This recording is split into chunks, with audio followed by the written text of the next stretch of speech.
So this week, the US government filed suit against Google. Smart move or just politics? Welcome to Tech First with John Koetsier. Google, we know, is a behemoth. It's huge. It owns search in English, many other languages, and with Facebook, dominates digital advertising. But is it a monopoly? And should the government have filed antitrust charges? To dive into the story, we're chatting with Greg Sterling, who's a VP of Insights at Uberall. Welcome, Greg. Thanks, John. It's great to be here. Hey, wonderful to have you. Right from the top, why did the US government file antitrust charges against Google?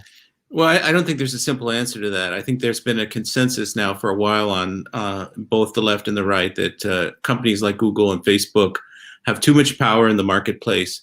There have been a number of investigations, there's state action. So there's a lot of consensus about this power question. Now, what motivated them to file suit right now? I think that that's a mix of the conclusion of some of these investigations. Also, there is a political element. I think that Trump wanted to show he was being tough on tech, before the election, the U.S. election.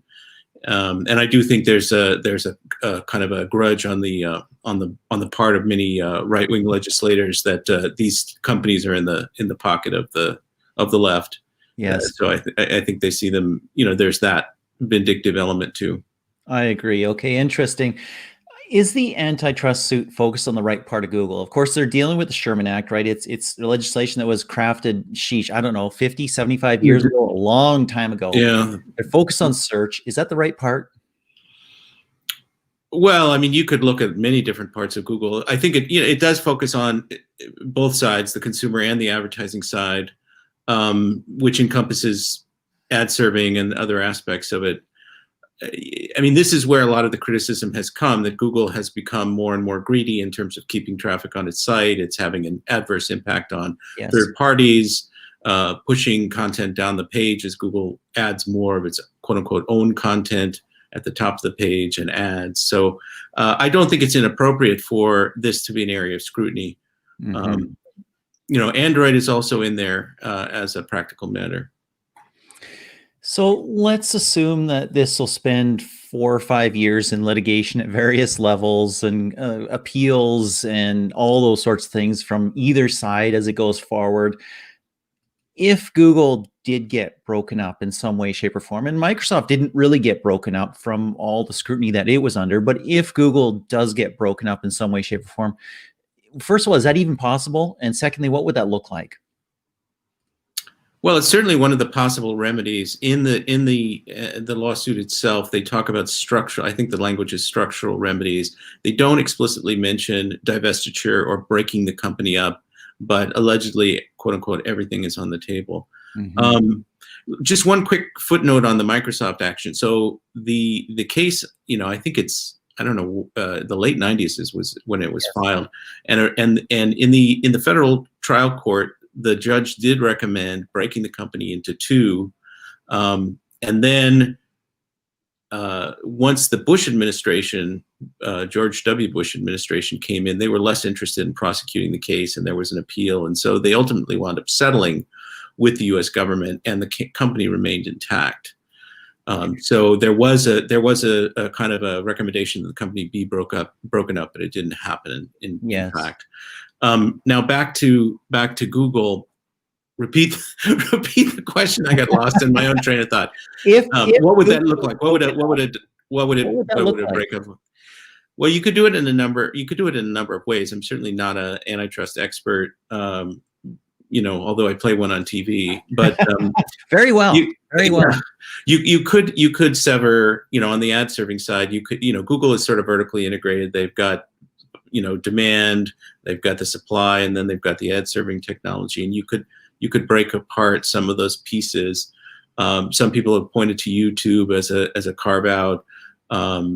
You could take Android and break it apart from the company. There's many different things. You could separate Google Maps as an entity. There are different components that you could pull apart. Of course, Google doesn't want any of that, and their response to all of this is that you're only harming consumers. I mean, one of the elements of an antitrust case is that you have to show consumer harm. Usually it focuses on price fixing or price increases or the potential for price increases. And so you have some of that language in the complaint, but Google says the opposite. Well, if you try and break up the company, nobody wants that, and you're going to actually create harm. For example, if you remove the Android Google Play services pre-install relationship, which antitrust officials call tying, where you have to get the pre-installed apps if you want Google Play, if you're a mobile OEM. They would say, well, that's going to increase the cost of phones. We subsidize the cost of phones with advertising, and that benefits consumers. So Google is saying, exactly the opposite of what the Department of Justice is saying.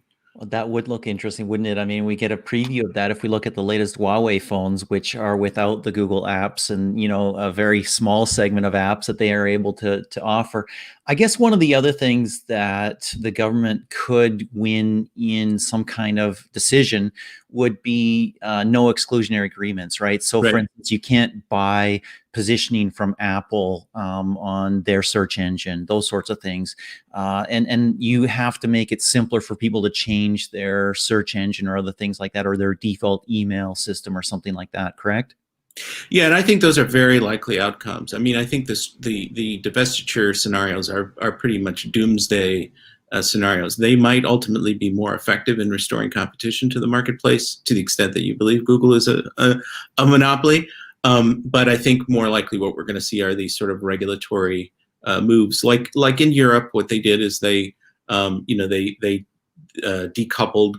Google Play and pre-installed apps. Mm-hmm. I never know what to call these things exactly, but so that kind of scenario I think is quite likely in the U.S. market as well. And then the contract, I mean, they spent a lot of time in the complaint talking about these exclusionary contracts, and Google is sort of reinforcing its dominant status by paying companies to have this privileged position and locking out competitors. I think it's very, very complicated because I think neither side is entirely accurate. There's accuracy on both sides. Consumers do choose Google. They do prefer Google. But at the same time, Google has used some of these mechanisms to ensure that others don't have the same kind of access to distribution that they have. And Google says, of course, this is just free and fair competition. We're just like a Coke or Pepsi paying for shelf space in the grocery store. And and Microsoft does this, and DuckDuckGo does this, but of course Google operates at a very different level of scale, and they have much more money. I mean, the irony with the Apple relationship is, we saw the revelation that a huge chunk of Apple services revenue is coming from Google. Yes. So if the government were to demand or get a concession that relationship end, the pay to play scenario, I think it wouldn't have much of an impact on Google and Google usage. I think it hurts Apple much more than it hurts Google, and people would go right back, as Google points out with Mozilla and Yahoo, and reinstall Google and put Google on there. So people do prefer Google services. That's a fact. It's not simply this sort of manipulation that the government alleges, but at the same time, Google does wield power in ways that are often questionable. Yeah. I want to talk a little bit about what Google's privileged position enables, and maybe we could start with ad tech. They see both sides of lots of different auctions, right? Do you see any challenges there? Any remedies that could be made there? Well, I mean, I think, yes. I mean, they have a completely walled garden where they see the entire value chain. And I think that, there have been recommendations to get rid of the ad serving, or to get rid of the I mean, you're not going to get rid of, unless you get rid of something like YouTube, you're not going to get rid of the demand side, or the supply side rather. So maybe the demand side is severed from that. I mean, I think it's easier when you're talking about divestiture, I think it's easier to talk about that on the ad tech side than it is to talk about it on the consumer side. Yeah, because I think it's just more. Google's arguments are we're benefiting consumers like us. On the ad tech side, for some of these reasons that you point out, I think it's a little bit easier to have that discussion. Yeah, absolutely. So we already talked a little bit about this, but how much of this is motivated by politics from both sides, from either side? Well, what's interesting is that I think there were 40. So the U.S. has 50 states, right? Not as far as I'm aware. Yes. One. Yeah, no, I was thinking of there's been the discussion of Puerto Rico and Washington, Yes. D.C. But anyway, so the 50 states, and I think it was like 44 of the state attorneys general were involved in this Texas-led parallel kind of investigation, where there was some coordination with the federal government, but it was largely a consortium of these state attorneys general. What you saw with the complaint is only 11 joined, and they were all from Republican states, states, so-called red states, which I think is significant. So the blue states or the larger group are not saying we don't think there's merit to these claims, but they didn't join at this precise moment. And I think the timing of the suit is definitely political. I don't think the suit itself or the claims themselves are political per se, but I think the timing is definitely political. As Trump and Barr try and show the public that Trump is delivering the goods or whatever, and I think that that's problematic. And many of the internal attorneys were questioning the timing as well in terms of the preparedness of the suit. But if you do read it, I mean, I'll stop in a second. If you do read the complaint, it's quite a bit stronger than I anticipated. Just from a sort of a factual standpoint and evidentiary standpoint.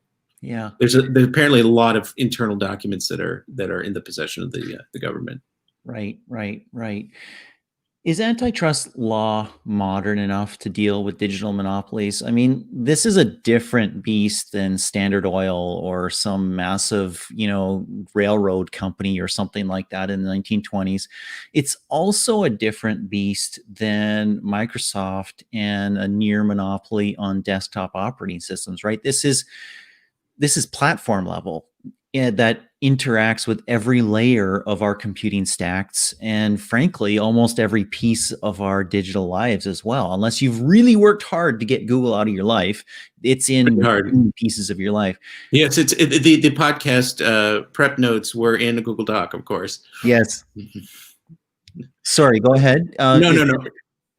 The question is antitrust law modern enough to deal with digital monopolies? Well, not being an antitrust legal scholar, I would venture to say yes. I'm not going to punt on that. I think it isn't quite in alignment with the current economic reality. I mean, it was formulated for very different kinds of companies and different kind of market conditions. And the House Judiciary Subcommittee report that came out 2 weeks ago, which came to the conclusion that Google, Apple, Facebook and Amazon were all monopolies in their respective spheres, had a laundry list of antitrust reforms that are designed to address the challenges. And I think this may be a problem for the DOJ. So without sort of going into the particulars of those, yes, the answer is antitrust law does need to be modernized. And it's partly because, there isn't really obvious consumer harm here. Mm-hmm. I mean, where is the consumer harm? The harm is arguably to competitors. And the FTC action a number of years ago, when Google was initially investigated, came to the conclusion that antitrust law protects competition, not competitors, not individual companies. And this is the principle that they have to vindicate, is that by allowing Google to remain as it is in business as usual mode, competition in general will be harmed, and ultimately that will harm competitors because of lack of choice and maybe higher prices down the line. But the consumer harm part of it is pretty hard to prove right now. That is a great point, actually. And it's a good segue as well, because you mentioned that other companies were named, not obviously in this suit, but certainly in those recent documents. Who's next? What do you think? Facebook, Amazon, Apple? Where would you put your bets? I would think Facebook would be next. I would put Apple at the end of the ladder there, although Apple may get the short end of the stick if the default search contract has to go away, and to the tune of whatever it is, $10 billion or something. I think Facebook next, and then Amazon. I mean, Amazon is accused of all sorts of predatory behavior in terms of pricing and data usage, but I think Facebook is next in line after Google, and I would be surprised not to see something happen with Facebook. Yes, of course, Facebook is very busy integrating all aspects of its messaging stack of its various different Very properties. quickly, very quickly. We can't Very break hard. these You apart. cannot tear these apart. It's impossible. Yeah, exactly. I mean, I think, Zuckerberg sort of saw the writing on the wall and began that work, whenever it was last year. Yes, Yeah. yes. Well, Greg, thank you for your time. This has been fascinating. Oh, well, thanks, John. It was my pleasure. It was Very good to interesting. reconnect. I think the last time we saw each other in person was in San Diego at a local search conference, if I'm not mistaken. Yeah, and what year though? Oh, dude, that would be hard. It's at least 6 years ago. Okay, I right. don't Which think is you had a beard at that point, and no, you I did. you I've didn't have had checked hair either. yeah. My beard is just really ragged right now, as is my hair. So I haven't cut my hair since February. Oh, I'm going wow. to see how long it can go without Okay. me getting arrested or something. Very good.